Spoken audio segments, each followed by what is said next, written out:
Today's podcast is presented by Podgo. Podgo is the easiest way for you to monetize your podcast, providing podcasters with a flat rate for ad space so you always know how much you get when you include an ad from Podgo. I recently joined as a member, and you can too. Apply today to become a member and immediately be connected with the advertisers that fit your audience. That's podgo.co at podgo.co. And please put unprofessional development in the "How did you hear about Podgo?" That will give us a little finder's fee. Thank you. Hello, unprofessionals. So as you know, now we're doing real commercials, not just the silly ones that we normally do. So today I've got with me my daughter Micah. Say hello, Micah. Hi.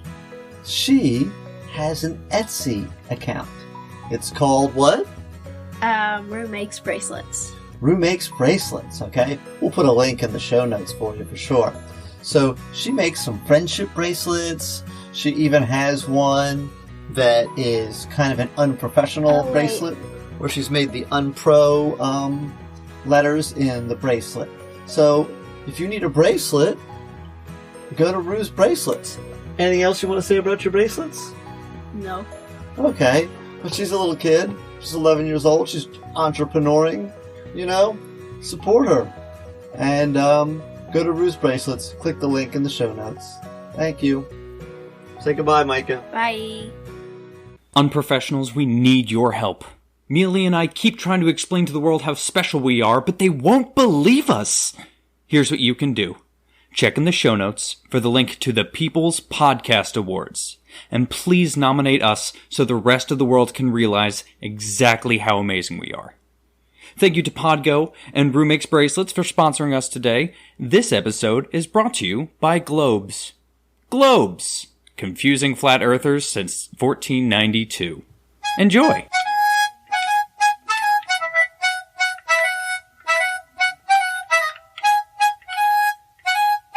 Welcome, unprofessionals, to another exciting episode. I'm Tedisco. And I'm Mealy. And today we've got with us David. David I met on Twitter, and he goes by the handle @Crap Headteacher. So when I saw that, I said, that sounds like someone we'd like to have on the podcast. Someone Yes. we love self-deprecation. We love unprofessionalism. We love just having a good time. And so that just struck me as something like that. And so we kind of went back and forth, and I said, hey, why don't you come on the podcast? And he's never done a podcast before, so we will be gentle. How are you doing today, David?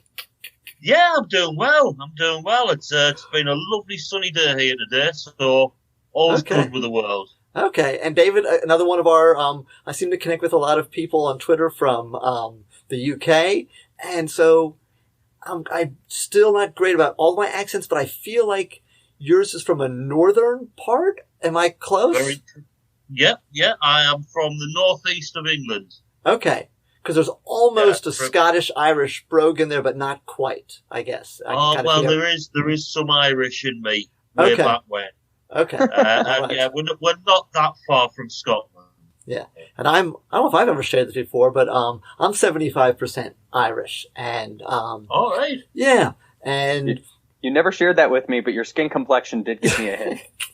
And my last name ends in L-E-Y. Most of it's L-Y, so that's always a giveaway as well. And an interesting thing that's completely unrelated only to David's accent is my dad grew up in a coal mining town in Pennsylvania that was really, really heavily Irish immigrants. And so when we would go back there was still a heavy Irish accent influence in that town because it was like 95% descendants of Irish immigrants. So when they end a sentence and it sounds like it's a question, I'm going to the store.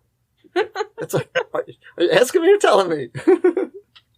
Oh, in the northeast of England, there was a lot of Irish came over during the potato famine. Mm-hmm. So it's a very Catholic area. Okay. And lots of old Irish families around. Mm-hmm. Very good. Very good. Didn't know that. Okay. Oh, yes. So we've got that little piece there, but we want to kind of get your educational bio. You've been a head teacher, obviously. So I threw this in there. If you can do it, you can. If you can't, you can't. So kind of tell us like what your journey has been as an educator, both before and during. And then if there's a fictional character that you think parallels your journey, that you go, hey, this is someone that I identify with. And it kind of, and if you can kind of relate that, it's kind of like a little writing assignment I'm giving, a little prompt. But have at it and see what you can do. Yeah, sure. I mean, I came into teaching a bit late. I didn't actually start teaching until I was in my 30s. Okay. So I'd already been married, with a child when I did my teacher training. Before that, I worked in finance. Mm-hmm. And basically, I ended up doing some financial sales and advice and things like that. And it was horrible. It was absolutely horrible. I hated it with a passion. It was just terrible. boring, or?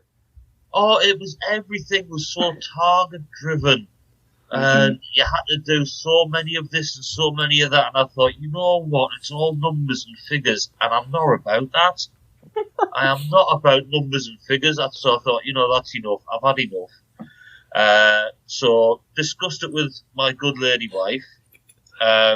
She said, well, why don't you try teaching? I thought, you know what? I like kids. In fact, the biggest compliment I've ever been given is when a kid looked at me and went, you're just a big kid, really, aren't you? I get that a lot. And I thought, yeah, I'll take that. I'll have that, definitely, Decided to go and train and be a teacher. Well, my mother, she was a primary school teacher, and when I went and told her that was what I was going to be doing, she nearly fell off her chair laughing. Which I thought was, very encouraging. Good supportive mom. Very supportive. But she just laughed and she says, well, what took you so long?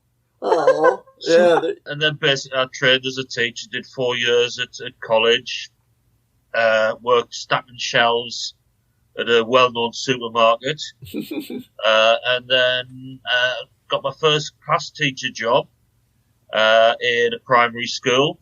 Mm-hmm. So spent 4 years there. The funny thing is, at one point, I worked at the same place as my mother. Okay. So she was actually my line manager at one point. Oh. When I was teaching infant school. Mm-hmm. She was the head of the infants, so she was my line manager. Okay. So that was quite interesting. And then I went off. Infant school? Infant school. Yeah, we have kindergarten and pre-K. Yeah, well, so we've got kindergarten, it's like nursery and reception is sort of like ages 3, 4, and 5. Okay. Oh, wow. That young. And you've got 6, 7, and 8-year-olds, sort of like year 1, 2, which is the infants. Oh, you call them infants, so they're not actually infants that are like... Oh, okay. Oh, no, they're not babies. Oh, we're thinking okay. Yeah, okay. Got it. Just holding up colors to them, and if you can touch the mobile here and suck your bottle. No, okay. Although now there is a lot of schools over here do take children from 2 years old. Wow. Which is, ridiculous. But I'm not going to get too much into politics. There we go. Then I went off to be a deputy head.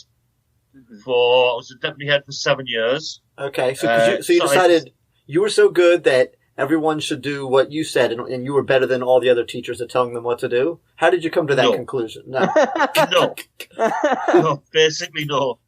I don't know, I'd always been ambitious as a teacher. I'd always wanted to sort of try and lead. Okay. I found when I went into teaching that I was so passionate about it. Mm-hmm. And it was something that I really enjoyed. Okay. I love working with the kids. Amen. Absolutely love working with kids. I think they're brilliant. Mm-hmm. And basically, I just thought, you know what, the next step for me, because I'd had a bit of leadership in my previous roles, I thought, you know what, I wouldn't mind going and seeing what I can do. Okay. That type of thing. I certainly didn't think I was better than everybody else. Definitely not. And then after 7 years, then I went off and became a head teacher. Okay. So did you change schools and did you change levels at any time? Yeah, I changed schools. It was all primary school, so all sort of age 5 to 11. So it was always primary school, but the number of children in the school changed. So first school was about 300 children, second about 180, and then the third about 300, 320. Okay. So that's a potted history of where I've been.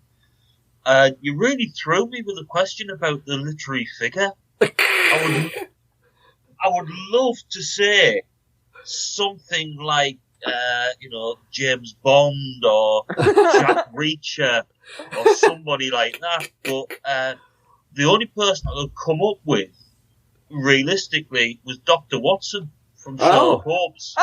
Why Dr. Watson? Well, it's sort of like, when I went to be a head, I suffered really, really badly with imposter syndrome.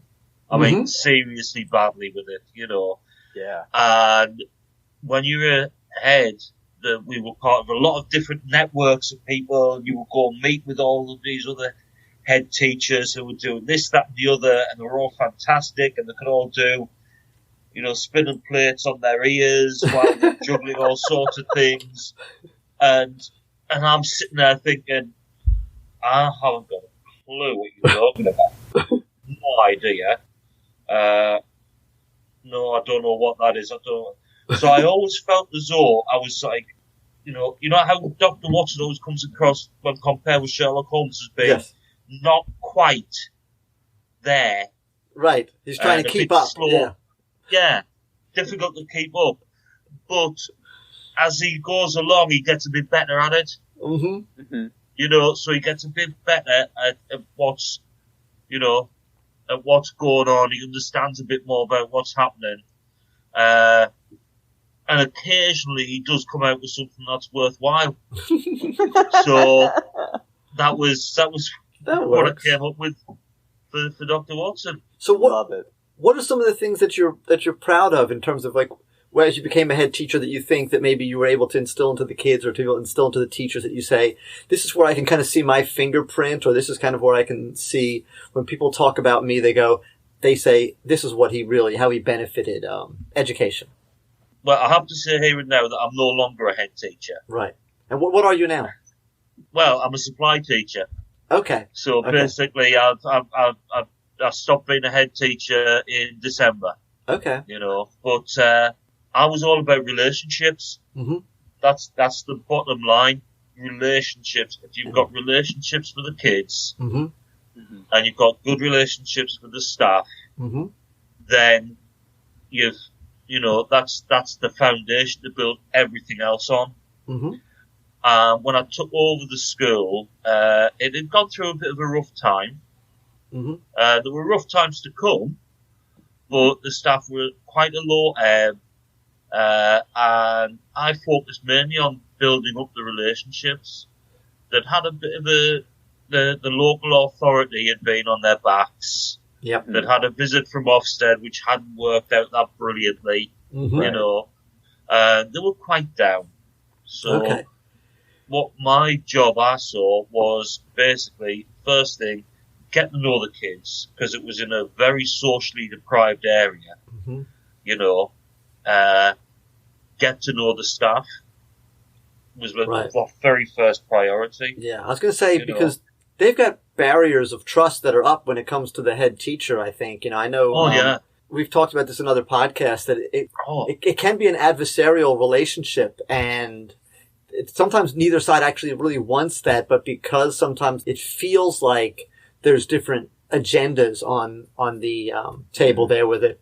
We're trying to do this, but you're trying to do that. And when you're really both kind of focused on trying to do the same thing, but maybe just have a different way you think to go about doing it. So how do you deal with the ones that are just like, whatever, you can try and be my friend, but like, I didn't like the last one, I'm not going to like the next one. And, I'm not going to like you either. Right.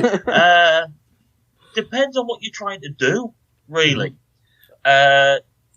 I mean, I always went along the lines of, if I was going into, I made a point of going into every classroom every day, talking to the kids, talking to the staff, and making sure that I was in those classrooms. But I made it very clear to the staff at the very beginning, look, when I walk into your classroom, I'm coming in just to visit, to see the kids, to see you. I'm not coming in to judge anything. I'm not going to come in and start commenting on what you're doing. If anything, I'm going to come in, I'm going to wind the kids up, and I'm going to walk out and leave you to deal with it. That's the best bit about being a head teacher. Oh, yeah. Yeah. Yeah, walk in, wind the kids up, Mm-hmm. and it was all you build up a relationship where it's almost as though it's you and the kids against the teacher. Mm-hmm. Nice. You know, so you walk into the classroom, you say to the kids, "Is she behaving herself today?" They go, "No, sir. No, she's been really naughty, actually." You know, and you build that up. Uh-huh. That's fun. That's fun. And yeah, having some fun.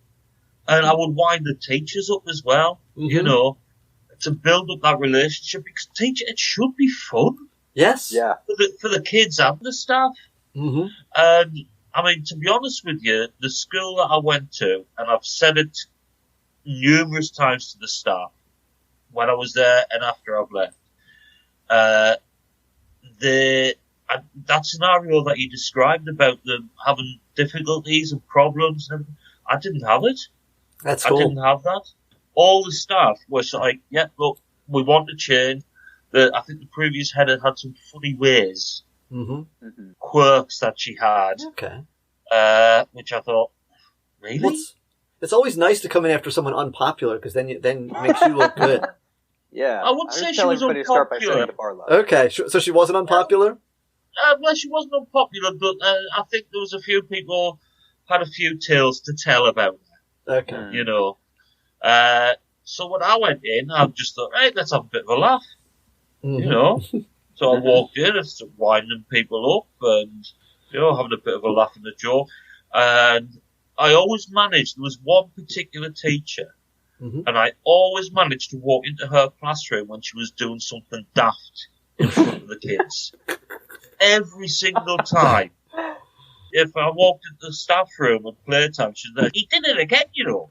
He did it again." I'm sitting there, I'm doing all this, with my fingers clicking, and I'm up and dancing about, and he walks in again. And I don't know why he does it. But all of that just builds up the team, you know. Oh, yeah. Builds up the team. And the staff that I had were the most caring staff I've ever come across. That's great. That's awesome. Yeah. The kids we had, some of them were living in the most desperate of circumstances. They really were. I would see on lunchtime one of our teaching assistants popping out. Well, I never thought anything of it because I thought I always worked on it at lunchtime and do what I like with it, you know. And then I found out afterwards she'd been out to buy a pair of tights from the local supermarket for a little girl who didn't have any. Oh. Yeah. There would be people staff members who would bring in old coats from their own kids. They'd put them in a cupboard somewhere so that they would give out one kid. So that was the type of place it was. And I think what I'm most proud of is I really made sure that the staff knew whatever they did like that was okay. You know, that was okay. That was what we were about. Yeah. Looking after the children first. Children first. Yeah. Oh, Definitely. yeah. Definitely. That's it. I'm curious about something though. So you said you left finances because there was that focus on numbers, right? And so you wind up being a head teacher, but isn't there kind of that same pressure coming in though? Like you say your focus is relationships, but isn't there so much pressure to just focus on the numbers? And how did you sort of manage that? Well, to begin with, it was all okay. It went well. It did, you know, we got some decent results. We had an Ofsted visit which said that we were a good school. So I took the pressure off a little bit. Yeah. But you're quite right. The pressure comes on. One year's bad results, or results which aren't as good, and you immediately get the local authority. It was a Catholic school, so we also had a diocese on our backs. We had a bit of a tragedy at the school, and things started to, you know, unravel a little bit. And there was an awful lot of pressure for things that other people saw as important. Yeah. Yeah. So I'll give you an example. One of our biggest issues was attendance. Punctuality. Yeah. I'm sure it's with low-income kids, always. Yeah, low-income kids, and trying to educate the parents about that. So why is he? I had one lad who was year 5, so this is a 10-year-old. Yeah. Came in with his mum, and she said, "Hey, I'm sorry he's late. I thought it was about time he learned to dress himself." Okay. Age 10. Yes. I mean, yeah. That's definitely, it is about... You start on a Saturday. Yes, there's one idea. Yeah, and it's a little bit after time, but yes, you could start on Saturday. There you go. Wow. There's so many other options other than being late. Yes. Yeah, but to be fair, at least she's going somewhere. She's trying to be... Yeah, she got there. She got him there, Yeah. Mind you, this was the same lad who said to his teacher, he says, "Sir, he's not been up for 2 days, but I don't know why I wasn't well." He said, "It's been the weekend." There you go. So yeah, we had people who were late because the mum had slept in, or the dad had been out had a few beers the night before. We had people who were late getting picked up. One lad was late getting picked up one night because he says, "Oh, my dad's going to be late picking us up because he's got to get a new tattoo on the back of his neck." And I'm thinking, well, what's more important? But there you go. So we tried all sorts and everything, but it still wasn't good enough. We still got hammered for our attendance, For some of our kids, we will put on extra classes, we do extra stuff at lunch times. The staff will bend over backwards as they always did. But I never ever want to write a kid off. But there's some children who they're just not going to reach that expected level. Right. They're not going to reach that national level. And it's not writing them off, because we'll get them as close as we possibly can. Yeah. Right. But, so yeah, the pressure got too much for me last year. Okay. So, which is why I decided to stay. And I know if you've read my blog, I do say in there that, the results weren't that brilliant. The attendance, despite all our efforts, wasn't fantastic. But the kids were loved. There you go. Yeah. They were cared for.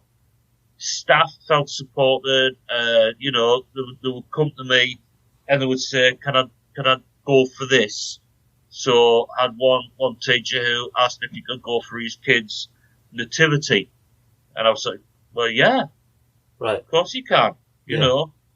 But it hadn't been allowed in the past. I think it will. Yeah, it's a challenging thing with working in a large organization, and we all do it as school teachers, is that the spirit of the law gets lost in the letter of the law often. And it gets caught up in, it's like, oh, if you do this and you do that, and if we have to do it, if we let this one go to this thing, then we might let that one go to that thing. And, we have a thing in our district where you can go to your kids' graduation from school and high school, and it's being excused, but you can't go to their graduation from elementary to middle or from middle to whatever and count that as, they give you a free pass for the high school, but not for the other ones. And it's like, right. It's like, so we're in education and I'm trying to bash them, whatever, but, we don't want celebrate milestones for the actual teachers' kids.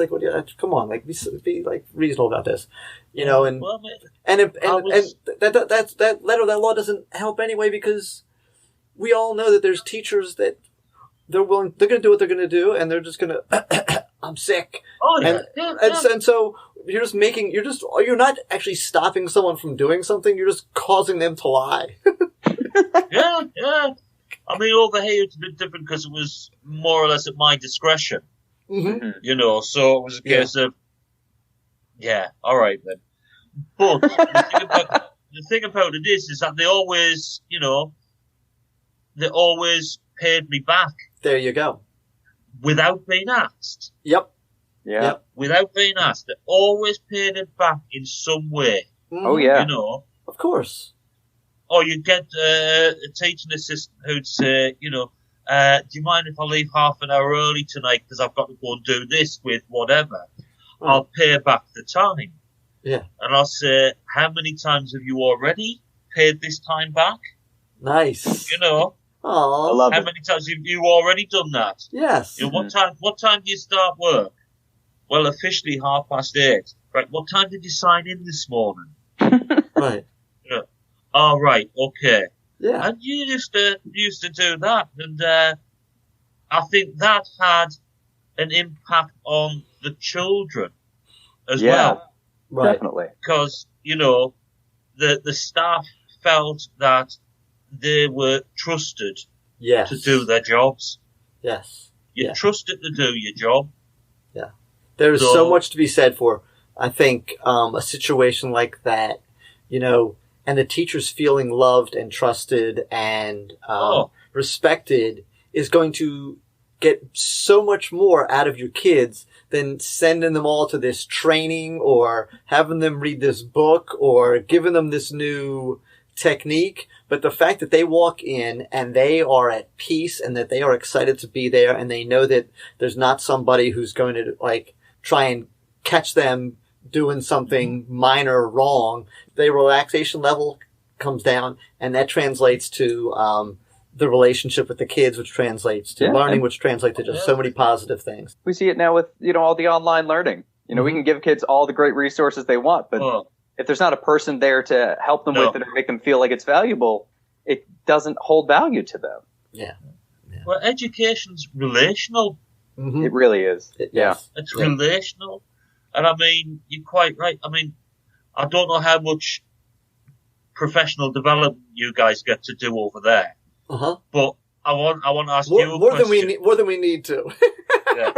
When was the last time you went on some professional development that was actually useful and will change your practice significantly? Yeah. I had something that was actually good this year, but I'm going to say over my 9-year career now, it is about 1 out of 6, 1 out of 8 that I've actually, I go, okay, that was something. And then even that, half the time it's like, I use the phrase, eat the meat and spit out the bones. And sometimes you get something that's really meaty, and sometimes it's just like, you get this big bone and you're like looking, is there any meat on this at all that I can actually get some nourishment for and use in my classroom? And a lot of times with it too, like I'll go to one, I'll think like, wow, that's a really great idea. I'll get around to adding that in. It'll happen. Yeah. Well, I knew a head teacher once, not me, who used to say to his staff going on a course, look, if you get to the first break and you think it's rubbish, just come back to school, tell them that you've had a phone call and you need to do something back at school. He says, because you don't have to go back in class, but I'm sure you can find something to do that's going to be more beneficial. Mm-hmm. Yeah. I agree, CPD is fantastic and it's needed, but only if it's useful. Yes. If it's not useful for the member of staff or for the kids, what's the point? Yeah. I know. There are a lot of times I think, like, I'd rather just be in my classroom right now. Yes. Yeah. Oh, yeah. I'd get a lot more done. Yeah. Mm-hmm. And this, to me, is what professional development is. Like, if someone had sat down and listens to this for, like, 30 minutes, 45 minutes, an hour, whatever it is, and hear what we're saying, not that we're, like, you know, got some grand thing, but hearing what it is about relationships and reaching out to the kids and doing this, like, and having these conversations, and all the time teachers are doing, like, saying, just like you were saying with, hey, did you get here 30 minutes early? The teachers that are sitting in a room with another teacher and going, what do you do? How do you design this lesson? Or call them up afterwards, or go, like, teachers are professionally developing themselves all the time. Oh, yeah. And it's not that we don't want some good structured ones and programs that can possibly be helpful, but they're doing it no matter what anyway. If there was nothing like that ever, teachers would find ways to improve their craft themselves. Oh, yeah. I mean, quite often I used to walk around after school and there'd be a more experienced teacher with a relatively newer teacher, and they'd be marking books together. And they'd be saying, and, you know, they'd be saying, what do you think of that? You know, what do you reckon to that? and working from each other. Mm-hmm. And certainly when I used to do observations, because I know you had an administrator on a few weeks ago who was talking about lesson observations and stuff. Mm-hmm. Yeah. And I was thinking, oh, God, you've got them over there as well. Well, when I used to do them, I said, I'm thinking from what I've heard, it's a slightly different system because we don't score or give marks or things like that. Yeah. For me, firstly, I always picked something up as to thinking, oh, I've never done that before. All right, okay. Actually, I can now go to this other teacher and say, if you know that last thing we were talking about, go and see them. Right. Because they do that really well. But it was the discussion afterwards. Mm-hmm. And I made it a discussion. Yes. And if it went horribly wrong, then that doesn't make somebody a bad teacher. Right. Because some teachers don't do very well when they've been observed. Nope. The nerves kick in. It's like when I'm driving and there's a cop behind me. I know that's the worst driving I'm ever going to do. Yes. Yeah. That is a really good. They're going like, "Are my hands? What do I do with my hands?" Right. Yes. Yes. Oh yeah, you're in the car and you're thinking, "No, I'm checking my speed. I'm not doing anything wrong. I've got the signal going." Yes. Right. Last time I checked my brake lights. That is a really good analogy to disco. It is very much like that. Yeah. It is. Very good analogy. Oh, okay. Well, so if there was something that you could change, so you've seen the sort of spectrum of education from so many different lenses, like starting at the elementary level as a teacher and then working up to head teacher. So if there's something that you could change about education, if there's something you could add or something you could take away to help fix education, what do you think you would change? I would take away any involvement the government has in education. Any involvement? Any involvement whatsoever. Because subsequent education secretaries come in and go, and they have no idea what it's like to work in a school. Any school. Yeah? I would get rid of them. I would also, what I would do in their places, I would put in a panel of experienced teachers. Not all head teachers by any means, definitely not. I'll put in a panel of experienced teachers from across the spectrum to oversee everything. Because I don't know if you know, obviously, I know you guys will be in lockdown as well over there. Yeah. Well, we're in lockdown, and at the moment, this is like our half term. So most schools are off this week, but some schools are opening again on Monday.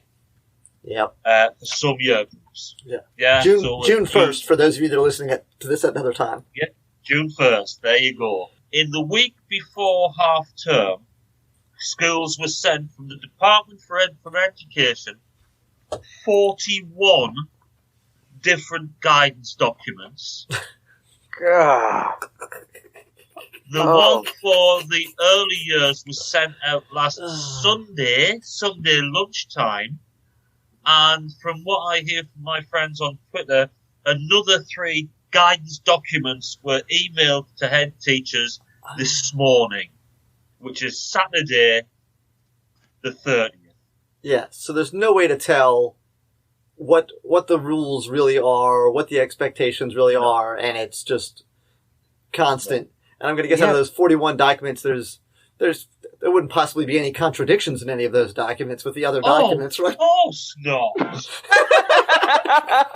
We run a very, very slick system over here. Yeah, of course there's contradictions. I mean, I've heard from head teachers who've written one risk assessment, had to rip it up, and we're on about version 27. So that's why I would get rid of the government, because the government, genuinely speaking, don't know the first thing about education.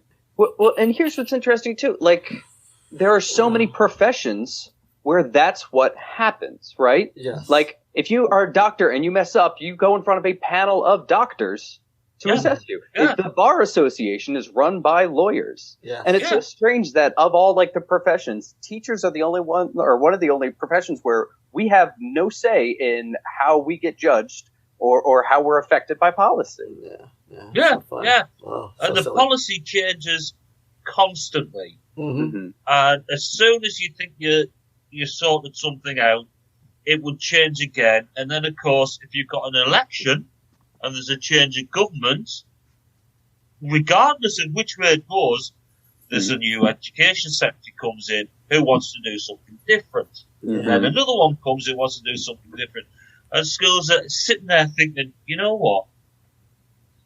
We're just going to do what we can. We do the best we can with what we've got.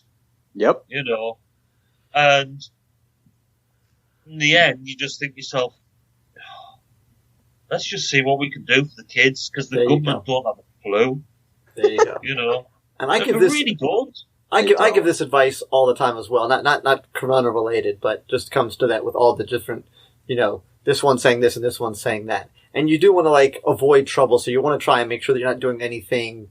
If it's an easy thing that someone's asking you to do, whether it be the state or your administrator or whatever, whoever's like above you, and they go, okay, make sure that you're you write the date in blue marker. Well, write it in blue marker. Don't write it in green marker, because they decided that blue marker, for whatever reason, they read an article and said blue marker. Don't argue with them that you want to write it in black marker. Which I did. I did know a teacher that was the suggestion. Someone came in and observed them, and they said, I noticed you were writing in green, and I think it would be much better if you wrote in blue on the board. Oh, thank you. That's such a help. I will now.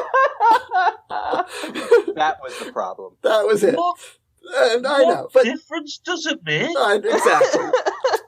But what's the point? Because from that far away, it's all numbers. I don't know. But I've learned that 90% of the time, I'll try and check those boxes that I can avoid. And then inside my classroom, I just do what I'm going to do. And I'm going to do what's best for the kids. And I'm not going off on some, crazy thing where I'm not teaching what they need to be taught.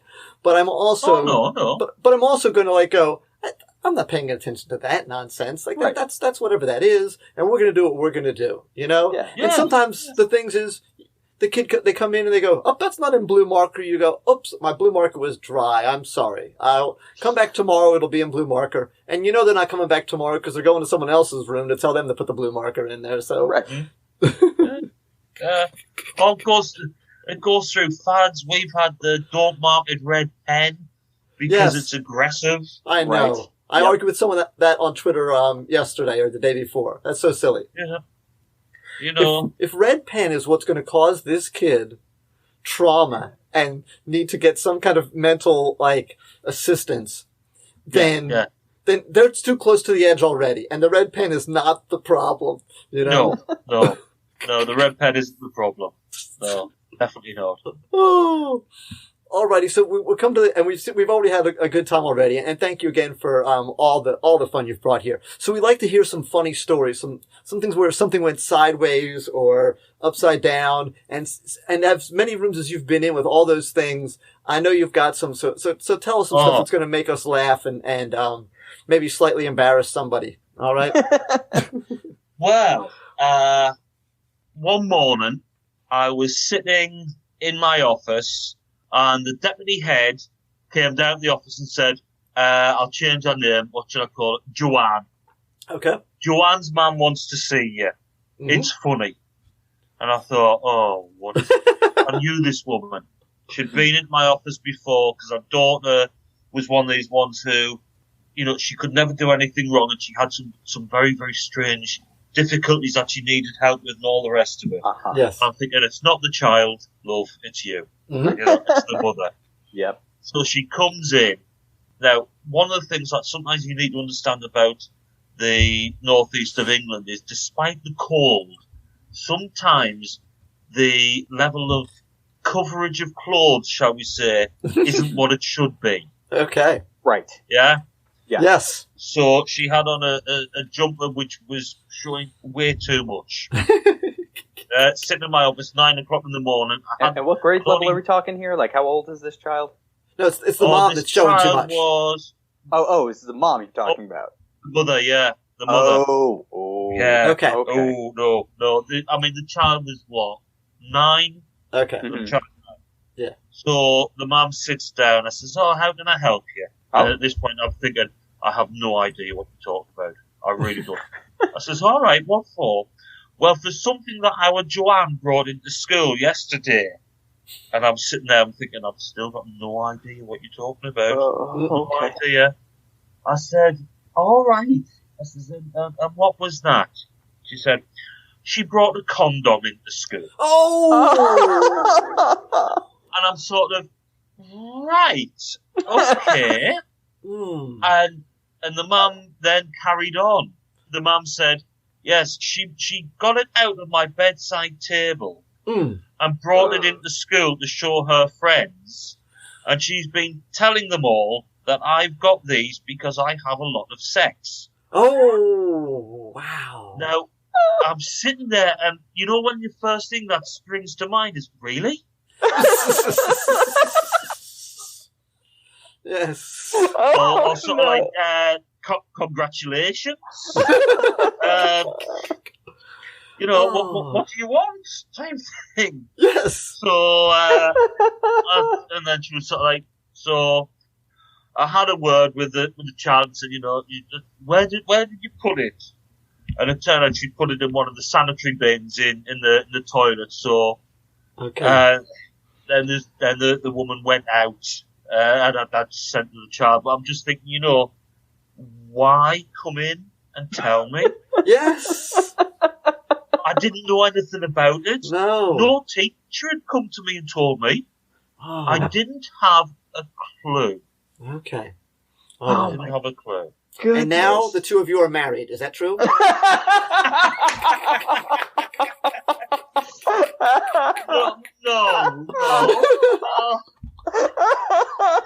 No, I don't think that one would have worked. But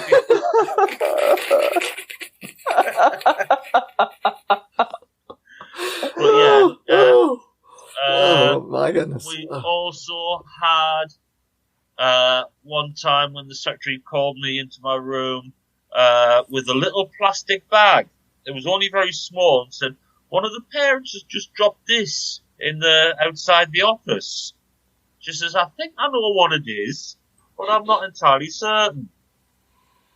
So I opened up the bag and sniffed, and it was very, very pungent. It looked like a little daisy dried up flower, brown and green. So I rang one of our parents, who was a police community support officer, and described it. She said, yes. Do you know who dropped it? I said, I've got a fair idea. She said, all right. Can you keep it safe for me? And I'll send somebody round to get it tomorrow. So then I had to ring the chair of governors, who's like the and explain to them that overnight, that particular night, we had a quantity of cannabis in our school safe. Yes. So if you got caught, you would have just said, no, it's okay, I'm holding on to it for a cop. Yes. Yeah. There you go. That would have been fine, yeah. This isn't mine. I'm holding it for a friend. That's I'm holding it for a friend, yes. That's what you're supposed to say. And I just thought to myself, where else would you find a school safe with a quantity of cannabis in it? Yes. Well, you know, there's probably more than one. Colorado, I assume. Probably. There you go. Colorado, definitely. There is some. Colombia? I don't know. You never know. Yes. I mean, that's good stuff. From my times, like working in camps with younger kids, I've always found that the only thing more immature than a 9-year-old is a 9-year-old's parent. Yes. Well, some of the kids, I mean, the kids are what makes it for me, you know. And, but mind you, I've got to tell you, we had a student teacher once. Now, normally I love student teachers. I think they're great. And I think it is a responsibility to help train student teachers. Yes. Yeah. What I normally do is see which of the teachers is willing to take a student. They come in, I give them a a bit of an introductory talk all about the safeguarding and, the type of things that you do. Yep. Mm-hmm. Then I leave them with the teacher. And I go back into play first morning break and ask the teacher, so, what do you think? And 99% of the cases, the teacher turn around and say, this student is going to be absolutely fine. Mm-hmm. No problem. Or they might say, well, a little bit of work, but we'll get them there. And the teacher's judgments are spot on. Mm-hmm. Yep. Absolutely spot on. Apart from one time, when I got back, I'd been out of the meeting, and the class teacher was standing with her arms folded outside my room at lunchtime. No. Mm-hmm. I said, oh, would you like to come in and sit down? And she came in, she sat down, and I said, everything all right? And she looked me straight in the eye and said, do you hate me? Oh, no. I said, I beg your pardon. She said, do you hate me? Oh, my. I said, why? She says, have you any idea what this student is like? Well, of course, I'd heard from his previous school what he was like. So I was like, no. Why? Oh. And, he was honestly the most comedic student. He had no place in the school. Mm. He had my best bit was with him. He was in the class. It was year 5, so age 10, mm-hmm. and he could not control the class at all, And they weren't a badly behaved class. Mm-hmm. He just couldn't control them at all. Yeah. And I just happened to be passing by, and I heard the words, "Year 5, stop! You're behaving like children." There you go. And the next thing I knew, the class teacher and the teaching assistant just came out of the door. They saw me stand there and they just went, I've just got to have a minute. I've got to have a minute. I cannot go back in there. I've got to have a minute. And I was like, I heard. I'll ring somebody. So then they have to stick around for a certain time. Do you have recourse at that point to what you do with them? Well, we managed to engineer him going somewhere else. Okay. And as far as I'm aware, he has not qualified to be a teacher. Okay. Because he should not qualify. And that's fine, by the way. It's fine if you don't qualify to be a teacher. Fine. There are plenty of people. Yeah. I've had conversations. I've had a few friends leave the profession in the past couple of years, and I've said to them, and this is more of a burnout situation, but I'm like, get out before you burn out. I'm so happy for you that you are not going to be that bitter, old teacher, or like you said, or the teacher that's just going to yell at kids all day long and then be mad and angry all the time and their whole life. It's like, no, everyone is not. Everything is not for everybody. So. Get out while you can. Yeah. And don't be embarrassed about it. No, I think you can always tell. Well, whenever we were recruiting, we always used to ask people to teach a lesson, and I never used to look at what the teacher was doing. I used to look at the reaction of the kids. Mm-hmm. Mm-hmm. For the first 5 minutes, right. Look and see how are the kids reacting to this person. Mm-hmm. Because you can walk in, I found it going in on teaching on supply. I can walk into a classroom and I personally, I don't want to sound big-headed, but I connect with children. Right. Mm-hmm. Very, very easily. Yeah. Very easily. David, you're just a big kid. Right. There you go. I am. I'm an absolute big kid. And most good teachers, not all, because there's different ways to be a good teacher, but a large majority of good teachers have a lot of kid in them, and the kids connect with that, and the kids get that, and they you have to have that, like, okay, here's where me being a kid ends, and I'm the authority figure, but for the most part, you can see the fact that I've got a childlike attitude as well. So I definitely agree with that. Yeah, my mother used to say, growing older is compulsory. Growing up is optional. There you go. There you go. You know. That's excellent. Kids used to say, "Are you a grown-up?" I said, "God, I hope not." I try not to be. There you go. I try really hard not to be. There you know. go. Yeah. Awesome. Well, David, we've really, really enjoyed having you on here, and it has been a blast. And I think, like I said, there's some stuff here for everyone who's listened that they can take away and actually apply. And we've had a whole bunch of laughs, and that's what our goal is. So, and David, if people are interested in your blog and want to hear a little bit more from you, where can they find you? It's at thecrapheadteacher.org. Awesome. There you go. There you go. Yeah. And links will be in the show notes as always for that as well. So we always do that. Oh, that's fantastic. How good that URL was open? I know. Nobody had brought it up yet. Yeah, he's surprised he's surprised you could get that website that someone hadn't already taken that. Yeah. I mean, I thought there would have been more of us around. Yes. But apparently I'm the only one. There's a lot around. There's just fewer willing to accept it. They just haven't realised it yet. Right. There we go.